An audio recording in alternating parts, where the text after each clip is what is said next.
Hi everyone, today we're going to be solving AQA GCSE Biology Foundation Tier Paper 2F June 2020. In this particular video, we'll be solving the entire question paper. Our food for pet dogs contain meat from chickens. Figure 1 shows the food chain. So wheat plants are grown, the primary consumer is the chicken and the secondary consumer is dog. So wheat plant is the producer, chicken is the primary consumer and the dog is the secondary consumer. What is the trophic level of the dog? So in terms of trophic level, this is the first, second and third trophic level. So the dog belongs in trophic level 3. Draw one line from each organism to the description of organism's position in the food chain. So first of all, let's talk about the chicken. Because the chicken only feeds on the wheat, so the chicken is a herbivore. The dog feeds on the chicken, so the dog must be a secondary consumer. And the wheat, which produces the food which is consumed by the chicken, and thereby it should be the producer. Name the process wheat plants use to make glucose. The wheat plant will use photosynthesis. Plants use photosynthesis to make glucose. Some of the chicken biomass does not become part of the dog's biomass. What is one reason why? So let's see the options. Some of the chicken is used for the dog to grow. So this part will be, part of the dog's biomass. The dog produces waste in feces. This part will not be the dog's biomass. The wheat is eaten by the dog. This is an irrelevant point. So the second point will be the correct answer. The waste in feces is undigested food, specifically fiber, which cannot be utilized by the dog's system. A new dog food has been developed. The new dog food is made from insects. The insects in the dog food factory are fed on vegetables. Which pyramid of biomass represent the vegetable, insects and dog in this food chain? Since vegetables are the producer in this case, the insects are the primary consumer and the dog is the secondary consumer. In a pyramid of biomass, producer always have the highest field. So the pyramid of biomass will be the producer, then this will be for insect and then it will be for dog. So the last one is correct. Beef comes from cows. Beef from cows is used to make some dog food. Cow release methane. The company that makes dog food from insects made the statement, dog food made from insect is more suitable and sustainable. Dog food made from insect is more sustainable than dog food made from beef. Which are the two reasons that support the company statement? Dog will eat more insect than cows. Cows do not consume insects, so it's an irrelevant point. Farming cows needs more land than farming insect. This is a relevant point for the company statement because dog food made from insect is sustainable, so farming insect must take less amount of space. Fewer cows being farmed will slow down the global warming. This can be also correct because cows farming produces their digestion produces a particular gas called methane, which is a greenhouse gas. Fewer insects than cows are needed to produce the dog food. Actually, we will need more insects, so this is a wrong point. The food chain for dog food made from insect has more trophic levels. It has the same amount of trophic level as the, it has the same amount of trophic level as that of the cow. So this is also a relevant point for the company statement. So our key statement for here to look forward was sustainable. Any point that was supporting our answer has to be sustainable. A student investigated the effect of light intensity on the growth of seedlings. Figure 2 shows the equipment. We can see the lamp, petri dish, damp cotton wool with a ruler. So basically we have these seedlings growing at a further distance. So it will have lower and lower light intensity as we move across the distance. Which two improvements should the student make to the investigation? Since we are measuring the effect of light intensity, we should keep the temperature constant. Let's see the options. Give more water to the seedlings nearest to the lamp. Well, that would be an unfair experiment or not a fair comparison. Leave some of the seedlings for few more days. Also, unfair comparison would then be made. Open a window to let more air in. Well, this may not improve the experiment, because the temperature cannot be kept constant. Put all the dishes the same distance from the radiator. Yes, this should be kept constant because the dishes, those that are closer to radiator, will have a much higher temperature in relative comparison. So this one will be at a much higher temperature, which would negate the point of having the same temperature for all of the seedlings. Use equal number of seedlings in each dish. Yes, equal number of seedlings should be used for fair comparison. As we can see from the experiment, the seedlings used in this experiment, in the first one was 4, in the second one it was 7, and in the third one it was more than 7. What is the dependent variable in this investigation? The dependent variable is the growth of the seedlings, so the height of the seedlings in this case. The mass of the cotton wool is not our dependent variable because we are just using it to soak up the water and keep the seeds wet. The temperature of the room is our control variable. We should control it so that temperature does not affect the rate of growth. In each dish, the seedling compete with each other. Give 2 factors the seedlings compete for. Seedlings generally compete for light. Once because they want to do photosynthesis. They're competing for water. And as an extra point, we can write mineral ions. So, or mineral ions. Figure 3 shows a seedling growing towards a lamp. So we can see the seedling is bending towards the lamp so that it can get greater amount of sunlight in its leaves. What happened to the growth of the seedling on side P compared to the side with growth on the side Q? Okay, so since the plant is bending towards the light in this direction, the growth on side Q will be higher growth because the cell will elongate, and whereas on the growth on the side P will be lower. The cell does not elongate. So P has grown less than side Q.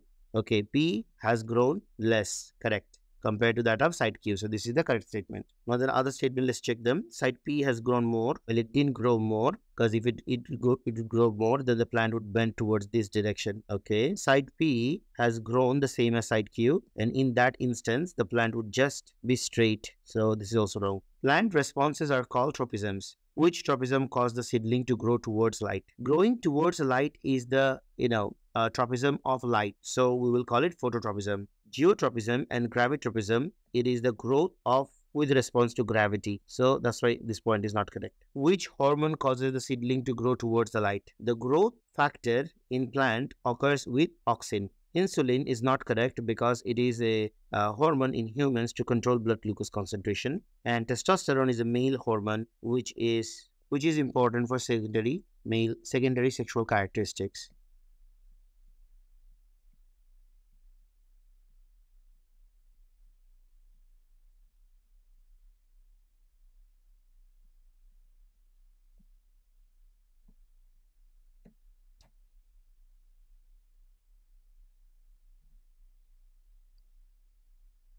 Sperm cells and egg cells are formed by meiosis. During meiosis, a cell division divides twice. How many sperm cells are formed when a cell divides by meiosis? Since there are 2 divisions, the first cell, which has the genetic material, divides to produce 2 cells, which then in turn divides to produce 4 sperm cells. Human body cells contain 46 chromosomes. How many chromosomes are in each human egg cell? Since human egg cell is a gamete, so it contains half the number of chromosomes, 23. Dupuytren's is a disorder that affects the hands. One form of Dupuytren's is caused by dominant allele. The allele for not having Dupuytren is recessive allele. So since it is caused by dominant allele, if the person inherits only one of these allele, the person will have Dupuytren. What is an allele? An allele is a different form of the same gene. Let's see the other options. A different form of a chromosome. Well, this one is obviously wrong. A different form of a gamete. Since both of these factors, they arrive from 2 different individuals, they're not relevant to our answer. A man with Dupuytren's has the genotype capital D small d. Which word describes the man's genotype? Since the man does not have the same genotype from both parents, so we can call it heterozygous. Hetero means different. Homozygous, the word homo means same. And phenotype is physical appearance. The man with Dupuytren's capital D small d and a woman who does not have Dupuytren's small d plan to have a child. Complete the genetic diagram in figure 4 to show the possible genotypes of the child. So man had Dupuytren's, so the man will pass on its allele and the woman will pass on her allele, and then they will also have a chance of having a 50% normal child. Draw a ring around the genotype of the child in figure 4 who will have Dupuytren's. So both of this child will have Dupuytren's because they have a capital D. No need to label during the exam. What is the chance of the child having Dupuytren's? So we can see out of the 4 combination, there is 2 chances of having Dupuytren, which is 0.5 or 50%. A genetic disorder develops as a result of a change in a gene. What scientific term describes a change in gene? Change in gene is described by the word mutation. Mutation is change in genetic sequence or DNA. People with family history of some genetic disorder are offered embryo screening. Suggest one way embryo screening can help people with family history of genetic disorder. So those who have family history of genetic disorder, after the embryo screening, they will get the chance of actually having a baby who does not have any of those genetic diseases or genetic disorder that run in their family. Or if they get a genetic screening and they understand that their child has a genetic disorder, then it will help them to prepare. Or it can also allow them whether they want to have the baby or they want to go for an abortion. And generally, it will help them to find out if they have passed on the disorder to their children or not. Figure 5 shows the water loss from a person on one day. So, water lost when the person is breathing is 430, sweat is 610, feces 130, and urine is majority, which is 1430. The total volume of water loss was 2600. Calculate the percentage of the total water loss that was lost as urine. So in order to calculate it as a percentage, water lost as urine will be written at top, divided by the total amount of water that is lost times 100. So this gives us 55%. The answer needs to be done in two significant figures. A marathon is a 42-kilometer long race. What happens to the volume of water lost as sweat when the person runs a marathon? Obviously, the volume of water lost as sweat will increase. What must marathon runners do to prevent themselves becoming dehydrated? So they need to drink a lot more water so that the water lost as sweat is compensated. So we need to choose this answer from the box. The processes mentioned are digestion. Digestion is the process of breaking down large molecules into smaller soluble ones. Next process is excretion. Excretion is the process of losing waste substances. So all the metabolic waste. So carbon dioxide and urea mainly. Fertilization is fusion of gametes, fusion of egg and sperm. Filtration is the process of screening undissolved solid. Reabsorption is the process of absorbing back substances, those that were lost. Example, water, glucose. Blood entering the kidneys goes through the process of definitely filtration, because we want to leave back all the undissolved material like protein and large molecules and also cells, red blood cells and platelets away. So we need to do filtration and get the materials out. Glucose is not found in the urine because of, obviously, it is reabsorbed back. So reabsorption, because glucose is very important and it's an important metabolite. So body reabsorbs it back. Urine is removed from the body in the process of excretion. So in that process, we will get rid of mainly urea and uric acid. People with kidney failure can have dialysis or a kidney transplant. Dialysis is often needed 3 times each week and can take over 4 hours each time. Dialysis usually happens in a hospital. Kidney transplants require a donor and major surgery. Describe the advantages and disadvantages of having kidney transplant instead of having dialysis. So we need to be able to write a level 2 question answer for this one. To get a level 2 answer, the data must be relevant facts and logically linked together. So first of all, talking about advantages of kidney transplant. Because there is a transplant that is already done, so the person does not need to visit hospital for regular dialysis. The person can have a flexible lifestyle, means the person can go on holidays. Person does not need to control their diet, and it is cheaper in the long run for the NHS and the person himself. The disadvantages of a kidney transplant will include that the kidney might get rejected. The person may have to take anti-rejection drugs throughout their life. It is hard to get a switchable donor, and during the surgery, there is a risk during the surgery, because it may take long time for the surgery to heal. There is a chance of infection, and the transplanted kidney does not last forever. So to get a level 2 answer, you must give at least 2 points from advantages and at least 2 points from disadvantages. You may write in points. Guys, to score this particular question and get full marks, we only need to have 4 points. 2 points from the advantage and 2 points from the disadvantage. My personal, favorite points are: no need to visit hospital regularly. The person does not need to control their diet. The transplanted kidney may get rejected. The person has to take anti-rejection drugs and hard to get a suitable donor. Figure 6 shows the brain. The part labeled ABC needs to be labeled. So we will have to choose it from the options that are given from the box. So C is the cerebellum, B is the pituitary gland, and A is the cerebral cortex.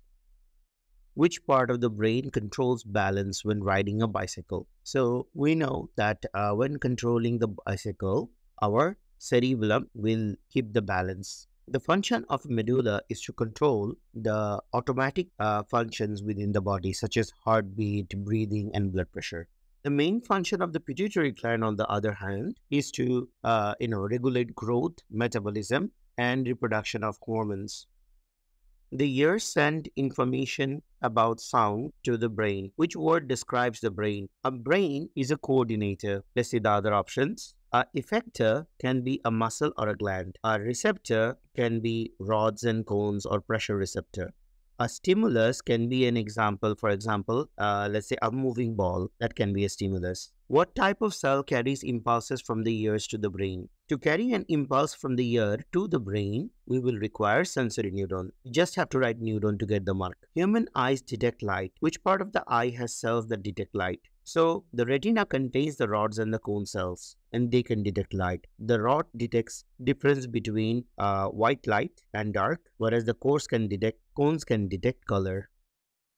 The eyes of some birds have specialized cells to detect ultraviolet light. Some fruits reflect ultraviolet light. Explain why this is an advantage for the birds to be able to detect ultraviolet light. Ultraviolet light is often called the black light. So this can also be seen by those animals in the dark. So these animals can see the fruit and they're able to eat more food. Or we can say they can find food or fruit easily. Figure 7 shows a student reading a book. There are trees on the far side of the field. The student looks at the trees instead of looking at the book. What process occurs in the eye when the student looks at the trees instead of looking at the book? When the student is looking a far distance, that means the student lens needs to allow the light to accommodate. So accommodation will take place. Magnification literally means enlargement, and reflection is to mirror. So obviously they are not the correct answers. What change happens in the student's eyes when they look up at the trees? So since the trees are at a distance, the light entering the eye needs to be refracted less in order to focus in the fovea. The light does not need to be reflected, because in that case the person will not be able to see if the light gets reflected from the eye, and the optic nerve does not move, which is an obvious wrong answer. The student cannot see the trees in focus. Name the common defect of the eye which causes distant object to appear out of focus. The name of the condition is called myopia, which is, in other words, we can also say short-sightedness. So the lens is unable to become flat in this condition. Figure 8 shows what the extinct Siberian rhinoceros, Elasmotherium sibiricum, might have looked like. This is a binomial name. So the first part is the name of the genus. The second part is the name of the species. So this is Sibiricum, the species. What is the genus of the Siberian rhinoceros? Since the genus is the first part of the name, so it will be Elasmotherium. This one is the whole name, binomial name, and this one is the name of the species. The three main domain system of classification places all living organisms in one of the three domains. Which domain was the Siberian rhinoceros? Since Siberian rhinoceros has cells, those that have nucleus. Every animal cells have nucleus. So they are eukaryota. A prokaryota, the word pro means before and karyota means nucleus. So this directly refers to bacteria. Archaea is also a type of bacteria. However, archaea are commonly known as extremophiles because they are the type of bacteria that can be found in hot spring or acidic condition. They live in harsh conditions. Who developed the three-domain system of classification? The three-domain system of classification was done by Carl Uze. Now, Charles Darwin, he is responsible for evolution, the theory of evolution. Whereas Gregor Mendel, we will learn about him. He is responsible for our genetics, and then those genetics monohybrid crosses that we do, all right, or specifically Punnett square. So Gregor Mendel, he studied genetics. The horn of the Siberian rhinoceros is estimated to have 150 centimeter long. So just one advantage of this adaptation to the Siberian rhinoceros. So 150 centimeter long horn means that they were able to fight off predators. Or we can also write, they could easily compete for mate and territory.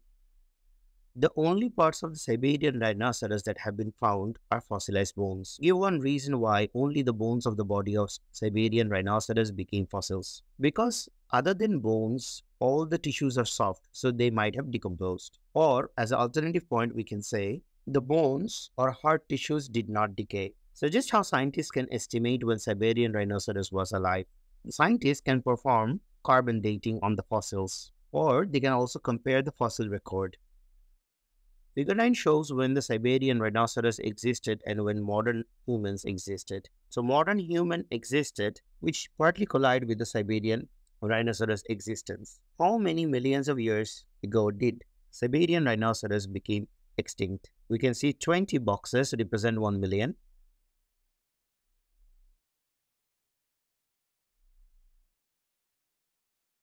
So 1 divided by 20 is 0.05 million years. We get 1 from this particular box. Determine the time in years when both the Siberian rhinoceros and modern humans existed together. So we already know that one small box, is equals to 0.05 million years. Now, looking into the data, we can see that there are 3 boxes where they existed together. So 3 times 0.05 gives us 0.15 million years. Since the answer doesn't want it in million, so 0.15 multiplied by 10 to the power of 6 or a million will give us 150,000 years. Suggest 2 factors that may have caused the extinction of Siberian rhinoceros. They might have been extinct due to drought or maybe ice age or volcanic activity. We can write other points such as meteor collision, new predator, new disease, competition for food, competition for mates, and lack of habitat. Guys, usually this particular question has the same answer every time regardless of the species that we talk about. So you might want to memorize 2 points which is common to every one of this particular answer and retain those. Because this rhinoceros got extinct many millions of years ago or hundreds of thousands of years ago, in this kind of organism, do not be tempted to write pollution. This question is about DNA. Describe the shape of DNA molecule. A DNA molecule twists around itself, so we call this kind of structure a double helix. The word double helix gives you both mark, and other than that, we can say it's long and thin, long or thin. We cannot get both of the marks by writing long or thin. You may also write 2 strands because DNA contains 2 strands. Figure 10 shows part of a DNA molecule. So we can see already the phosphate is labeled, the pentose sugar, the 5-carbon sugar is labeled, and a base is labeled. They're asking us that what is A? We can say A is a nucleotide. This is the whole thing. DNA codes for sequence of amino acids. Which part of DNA forms the code for a particular amino acid? Is the bases that codes for amino acid. The phosphates provides linking. The sugar also provides linking. Which substance is produced when amino acids are joined together? Joining of amino acids together will create a polypeptide, which is a protein. Fat is made from fatty acid and glycerol. Typically, carbohydrate is going to be made from glucose, molecule joining together. DNA is made of repeating units. One of the unit is labeled A in figure 10. What is the name of repeating unit labeled A? So as we can see, repeating unit labeled A was a nucleotide. Enzymes are protein, so they are polypeptide, which means they are made from amino acids joining together. Chromosome is made from DNA, and DNA is double helix. So as you can see, it's a pretty big structure. When DNA winds itself, it produces a chromosome. You may also know chromosome in this particular shape, which is the shape which we see right before cell division, because the DNA has made a copy of itself. The chromosome has made a copy of itself. The DNA is in one human body cell is a length of 6,000 million repeating units. Each repeating unit is 0.34 nanometers long. Calculate the length of DNA in the cell in millions of nanometers. So since each of them is 0.34, so 0.34 multiplied by 6000. And since we have to do the calculation in million, so we can keep the million. So the answer comes 2040 million nanometer. Give your answer to question number 7.5 in meters. 1 meter is 1 times 10 to the power of 9 nanometers. 2040 million means 10 to the power of 6 divided by 10 to the power of 9. This gives us an answer of 2.04 meters. DNA analysis can show people which alleles they have. Patients who have certain types of cancer can be offered DNA analysis. The family of the patient can also be offered DNA analysis. Suggest one advantage of having DNA analysis. DNA analysis allows us to determine whether the cancer is due to genetic disorder or it is caused by lifestyle factor. So we will know how to make an informed decision about the treatment. We can say helps treatment, because if it is due to genetic causes, then we have to treat it using genetic engineering. Or finally, we can say allows embryo screening to ensure allele is not passed on to next generation. This question is about the decay of milk. Name 2 types of microorganisms that cause decay. So decaying organisms are, we can write either bacteria or we can say fungi. Cow's milk is pH 6.6. As cow milk decays, lipids in the milks are broken down. One of the products of the breakdown of lipid causes the pH of the milk to decrease. Name the product that causes pH to decrease. So lipids, when they are broken down by the help of enzyme lipase, it will produce fatty acid and glycerol. This fatty acid is acidic, so it will cause the pH to decrease. A student investigated the effect of temperature on the time taken for different types of milk to decay. Put cow's milk in 6 test tubes. Keep each test tube at different temperature. Measure the pH of the milk in each test tube every day for 12 days. Record the number of days taken to reach pH 5. Repeat steps 1 to 4 with goat's milk and almond milk. Give one way the pH can be measured. We can easily measure pH using pH meter, or we can use universal indicator paper.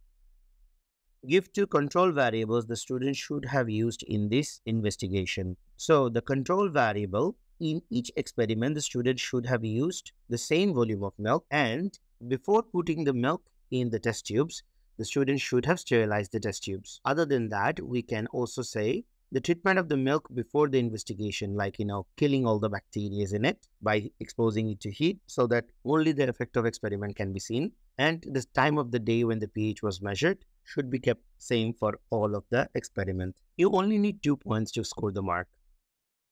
The student improved the investigation to produce valid results. Figure 11 shows results. The cow's milk, goat milk, and almond milk. Time taken to reach the pH 5 in days. So once they reach pH 5, the experiment technically is done. As you can see, for every experiment, it took the least amount of time at 30 degrees Celsius to reach pH 5 and most amount of time at 5 degrees Celsius.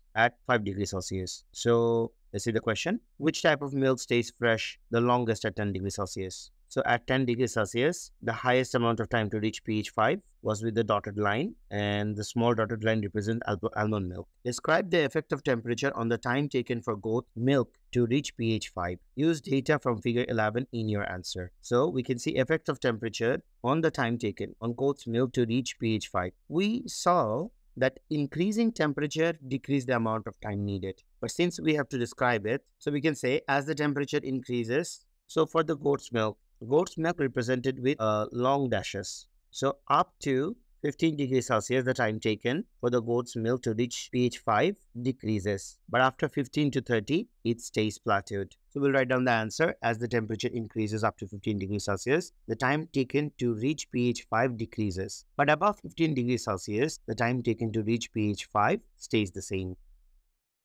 The time taken for the cow's milk to reach pH 5 at 10 degrees Celsius is less than the time taken for the cow's milk to reach pH 5 at 5 degrees Celsius. Suggest one reason why. So at 10 degrees Celsius, the bacteria can divide faster, or we can say that the reactions in the bacteria are happening faster 10 degrees Celsius at higher temperature, 10 degrees Celsius. We can say at 10 degrees Celsius, enzyme activity is higher than compared to 5 degrees Celsius. So these are the 3 possible answers. You can choose any one of them. Suggest two reasons why the different types of milk took different lengths of time to reach pH 5. So the question says suggest. That means we have to give answer beyond the scope of our syllabus. The things that we have learned, we have to give beyond that. Means we have to suggest a particular reason from the things that we have learned. Because fat is one of the reasons why the pH is decreasing when the fat is getting broken down into fatty acid, or proteins are getting broken down to amino acids, or carbohydrate is getting broken down to lactic acid. So we can say that different concentration of lipids in different type of milk. Then we can also say that different concentration of protein. The other thing that we can say is different amount of bacteria that is present, because we did not control what bacteria gets added to those milks at the start of the experiment. We just depended on the natural bacteria available. The student said the temperature milk is stored at affects how likely the milk is to cause food poisoning. How can the investigation be developed to find out if the student is correct? The options are: determine the type of bacteria present in the milk, record pH every 12 hours, and use more than 3 different types of milk. So, of course, we can record the pH, in a short interval to improve the experiment. However, since we are saying that the temperature at which we are storing the milk, it affects the likelihood of causing a food poisoning, the best way to determine would be to use the type of bacteria that is used in this experiment, because the type of bacteria can be responsible for food poisoning. Figure 2 shows the human population from 1600s to 2010. We can see from the 1600s up until 1800, the population was growing very slowly. But after we crossed the 1 billion mark, the population rapidly increased in the last 200 years. In 1900, the population was 1.6 billion. Calculate how many times greater the human population was in year 2000 compared to that of 1900s. So in 2000, we had a total of 6 billion. So because we have to find how many times, so we'll put the bigger number divided by the smaller number times divided by the smaller number. So the answer comes 3.75 times greater.